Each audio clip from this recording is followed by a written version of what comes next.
Good afternoon, ladies and gentlemen. I would like to call the May 28th, 2020 special school board meeting to order. The first item today is to accept the agenda. Madam Superintendent, are there any revisions to the agenda as printed? There are no revisions. Thank you. The chair will entertain a motion to accept the agenda for the May 28th, 2020 agenda as printed. Can you show of hands for, do I have a motion? Ms. Fields, motion. Ms. Miller, second. Is there any discussion? Seeing none, I'd like to call for a vote. All those in favor, please signify by saying aye and raising your hands. Aye. All those opposed, like sign. Motion carries. Ms. Fortney? I was raising my hand to say aye. Sorry. Okay. Still figuring out the logistics here. Thank you, Susan. Okay. The next item on our agenda is public comments on agenda items today. Mrs. Worthington, is there anyone that has submitted comments regarding an item on the agenda today? Okay, there are no. All right, we shall proceed. Next, we come to our regular agenda. Under general items, we have item number 1, which is approval of the open letter to Governor DeSantis. And at this time, I would like to ask Mr. Bridges to please read the letter so it goes on record for the public as to what we are doing today. Mr. Bridges? Thank you, Madam Chair. May 28, 2020. Honorable Ron DeSantis, Governor of the State of Florida, the Capitol, 400 South Monroe Street, Tallahassee, Florida, 32399-0001. Dear Governor DeSantis, the School Board of Polk County, Florida respectfully requests you to veto House Bill 5007, which would increase the rate state employers pay into the Florida retirement system on behalf of their employees. While House Bill 5007 was based on the lowering of assumptions regarding the state's return on investment and actuarial changes, economic conditions resulting from the COVID-19 public health emergency bring those assumptions into significant question. School districts will bear the brunt of the increase. Of an overall cost of approximately $404 million across all state employers, roughly $233 million will be borne by school districts. It will cost Polk County about $9 million in revenues sorely needed by the district to fund the daily delivery of education services to the 106,000 students of Polk County. The increased costs of House Bill 5007 will equate to $75 per student against an increase in the base funding per student of $40 per student, leaving the district with a $35 per student deficit prior to any proposed funding cuts due to the pandemic. Even without considering the teacher salary increase allocation and other increased costs, the financial impact of House Bill 5007 on the district and its educational programs will be painfully significant. In this crisis, we look to you for leadership in guiding our state and its institutions. Please make the needs of our children a top priority as you consider the implications of House Bill 5007 and exercise your veto power. The school board is also aware that the July 1st, 2020 deadline for making application for federal funds available under the Coronavirus Aid, Relief, and Economic Security Act is rapidly approaching and wishes to encourage you to ensure that Florida's application is timely filed. The Polk County School District could receive up to $34 million in additional funding under the CARES Act in support of the district's efforts to address the local economic impact of the COVID-19 pandemic. In this time of economic uncertainty, it is incumbent upon the state of Florida to take advantage of every avenue open to us. Thank you for your close attention to these critical matters. Very truly yours, Lori Cunningham, Board Chair for the board. Copy to the superintendent. Thank you, Mr. Bridges. So at this time, the chair will entertain a motion to approve the presented letter that Mr. Bridges just read to Governor DeSantis to veto House Bill 5007, and encourage the application for CARES Act funding for public schools. What is the pleasure of the board? Move I have a approval. motion by Mr. Wilson and a second by Ms. Reynolds. Do we have any discussion? Yes, yes, yes, Mr. Townsend? yes. Sorry, I couldn't find my hand. There's a little bit of clarification on this. I think that we owe people, and I want to take just a second to talk directly to our legislators and the public. The first thing is that this is not a game. What we're talking about today is $43 million at least in services, in human services and capacity for the children and the people of Polk County that is at stake. That's just this year. I mean, just this coming year. It's a big deal and it's important. I'm glad we're taking this position on it.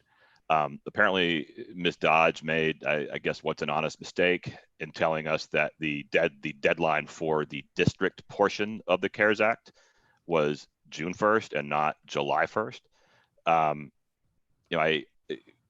We pay our lobbyists to give us precise information about these things, and when we are given that information and there is that kind of deadline and $34 million is at stake, I can promise everybody that I'm going to leap into action immediately. In this case, the urgency is only slightly less urgent. It's still very, very, very important. And the outcome of this is that it's been very, very helpful in focusing attention on the overall funding challenges that not just Polk County, but all districts face both in the existing budget and whatever COVID budget's coming, which is going to be much, much worse. And so this is what I want to talk to our legislators about real quick. I want to commend Sam Killebrew and Colleen Burton.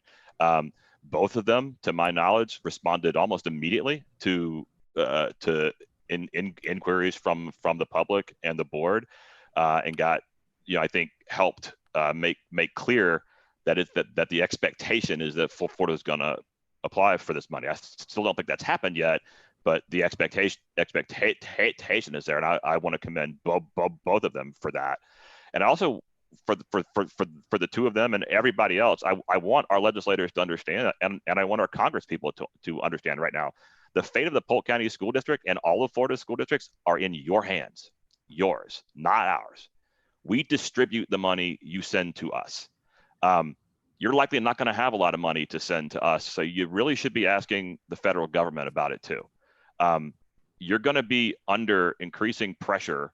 There is a little fat faction out there that doesn't want you to ask for federal help. There's some kind of strange pride involved that I don't get. I'm going to continue to push on this. I'm going to continue to commend our legislators when they act in ways that are helpful, when they work with us to save the existence of public education. I'm going to praise them. When they do nothing, or they're silent, or they're transactional, or they wait, I'm going to be hard on them. And what I would love for us all is to realize we're all in the same boat, and the existence of this service is at stake. And let's collaborate and make sure we're able to continue providing services that our kids need in this strange and difficult new world, and then whatever changes come beyond that. So just wanted to clarify those things. And one other thing, the governor's portion of the CARES Act, to my understanding, is still due June 1st. So there is some money that is at stake June 1st, but the larger portion, the 34 million, is July 1st. And so with that, I'm done. Thanks. Thank you, Mr. Townsend. Ms. Fortney? Thank you, Chairwoman Cunningham. I just want to verify that is correct, the correct amount, approximate amount, and the correct date. If somebody at the district office could verify that we have that in order now, I'd appreciate it. And I'm just so pleased that we're all standing together to fight for public schools because we know they just do it better. Thank you. Thank you, Ms. Fortney. Ms. Fields? I just wanted to thank the staff for getting the letter done in a timely fashion. I think it was well written. I'm not really sure where the confusion came with the date, but at the end of the day, I think the bottom line is that we're getting it done, and we're getting it done in a timely fashion. So I want to thank the staff that did that. Thank you, Ms. Fields. Ms. Reynolds? Yes, going off of what Ms. Field said, I just want to repeat what she said. Thank you to Wes for helping us get this together in a timely manner, and staff for coming in to be able to put this meeting together today. I had a great conversation on Tuesday evening after our board meeting with Senator Stargel, who went around all evening getting information. We did get confirmation from the commissioner about 6 o'clock on Tuesday that the application has been completed for both, and they are sitting on the governor's desk waiting to be signed, but that they were expecting that to happen by the end of the week so that they could be submitted. So it is in process, but I love that we're sending a letter to encourage them still to get it signed as quickly as possible and submitted. So thank you. Thank you, Ms. Reynolds. Ms. Fortney? Yeah, I forgot to reiterate that the other portion of our letter, the $9 million, I again can't impress upon us enough, us being the collective whole of Polk County, to let them know what a financial issue that is, was, and will be for our district. Thank you. Thank you, Ms. Fortney. And I too want to take just a moment. As everyone knows, we met on Tuesday and discussed writing the letter and having it ready for today's special meeting. And I just want to say thank you to Mr. Bridges. Thank you to Mr. Perrone. Thank you to Ms. Dodge for all collaborating, and certainly our superintendent, Ms. Bird, for collaborating and putting the letter together so quickly. When I read it yesterday, I felt like it had included pretty much everything that we had talked about and more. So to staff, I appreciate the effort that you all took to put it together in such a quick timeline.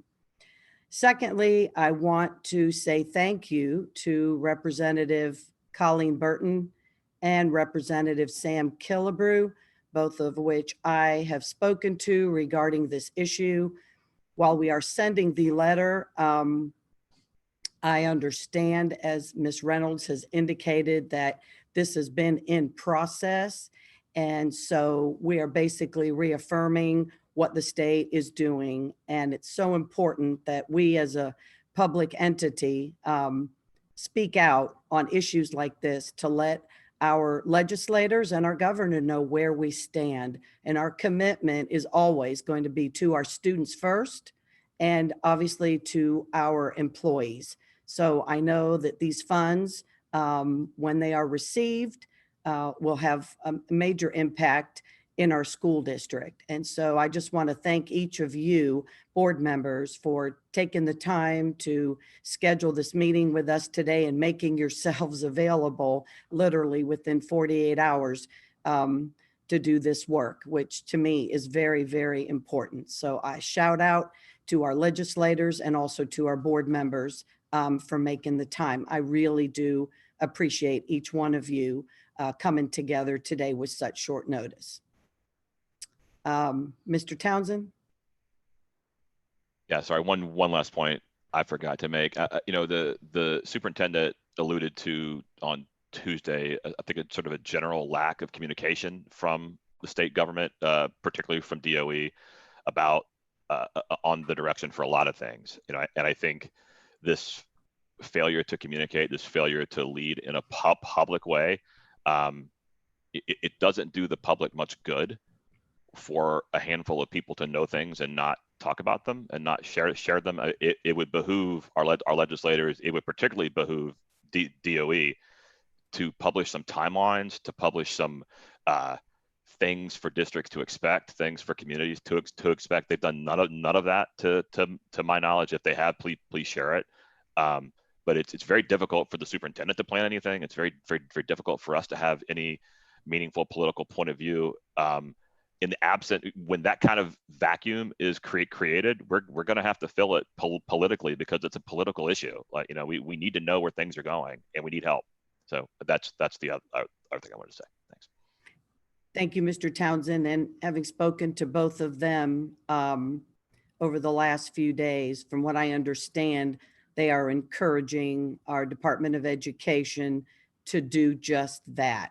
Because if some of this information perhaps had been released to the public, you know, it would have made it a little bit easier, I think, for all of us to sleep, considering the amount of funding that we're talking about here. So I know that at least two of them are going to be carrying that message forward. And I understand they will be doing that. But I get it on the other side that things change on an hourly basis. So they're trying to keep up as well.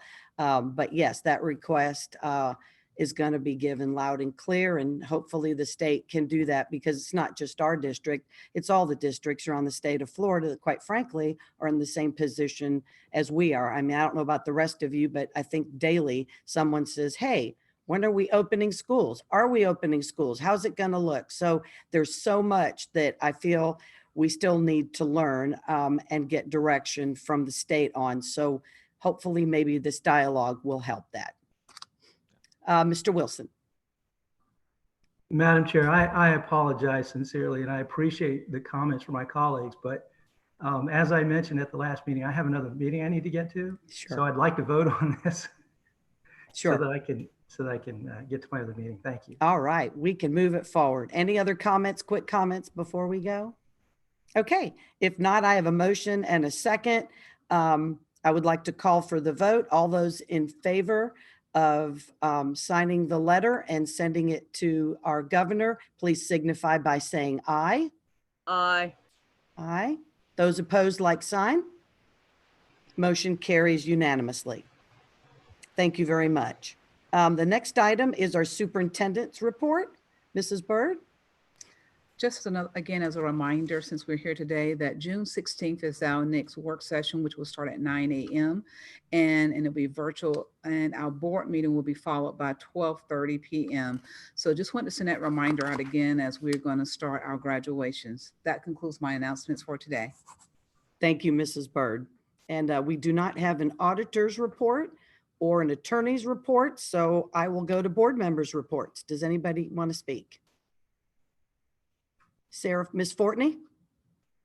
Yep, I'm going to say it one more time. The FRS is, you know, I can't stress it enough. That is money right out of our pockets that we could be using for our kids and our staff. Please, please, please contact the governor and everybody you know to try to mitigate that damage before it happens. Our public schools provide so many services, as Superintendent Byrd and the staff has shown throughout this entire pandemic. And I don't believe that would have been possible with $9 million left in our checking account. Thank you. Thank you, Ms. Fortney. Anyone else? Okay, I just want to announce that our next work session is confirmed and will be held on Thursday, June the 4th at 10 a.m. via Zoom. The purpose of this upcoming work session is solely to begin the process for our superintendent search.